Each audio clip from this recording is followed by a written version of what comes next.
রমনা স্বেচ্ছাসেবক দলের সাবেক আহ্বায়ক বিল্লাল, বয়স 45 বছর। তিনি এখানে সিরিকে আহত হলে তাকে ঢাকা মেডিকেলে দ্রুত নেওয়া হয়। নিলে কর্তব্যরত চিকিৎসক তাকে মৃত ঘোষণা করেন। এই ঘটনায় কারা তাকে সিরিকে আহত করেছে সে বিষয়টি আমরা খতিয়ে দেখছি। আমাদের সিসি ক্যামেরা আছে, সেগুলো আমরা সংগ্রহ করছি এবং আমরা যারা প্রত্যক্ষদর্শী আছেন তাদের সাথে কথা বলছি। এই অপরাধটি করেছে তাদেরকে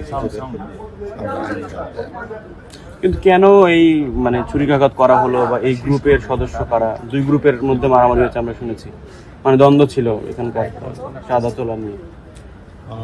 আমি আসলে যেহেতু এখানে আসার পরে আমরা প্রত্যক্ষদর্শী কাউকেই পাই নাই, তাহলে কী কারণে এই ঘটনা ঘটেছে বিষয়টি আমরা এখনো জানতে পারিনি। আমরা তদন্ত সাপেক্ষে সেই জিনিসগুলো বের করে প্রয়োজনীয় যে পদক্ষেপ আছে সেটি গ্রহণ করি। না, আমাদের এখানে তো সিকিউরিটি প্রদীপ, উনি তো দেখেছেন। এখনো পর্যন্ত আমরা তার বক্তব্য নিতে পারি নাই, ফলে এই বিষয়ে আসলে মন্তব্য করতে পারছি না। এখনো পর্যন্ত কোনো ফুটেজ, যেহেতু আমি বললাম যে সিসি ক্যামেরার ফুটেজ যেটি আছে সেটি সংগ্রহ করার চেষ্টা চলছে। মার্কেট কমিটি যারা আছে তাদেরকে আমরা আহ্বান করেছি, তারা আসবে।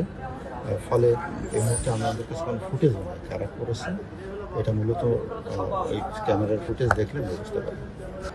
ধারণা করছি যে কোনো বিষয়ে শত্রুতা আছে, এই কারণে শত্রুতা না, এগুলো এখনো বলা যাচ্ছে না, তদন্ত না করে কিছু বলা যাচ্ছে না।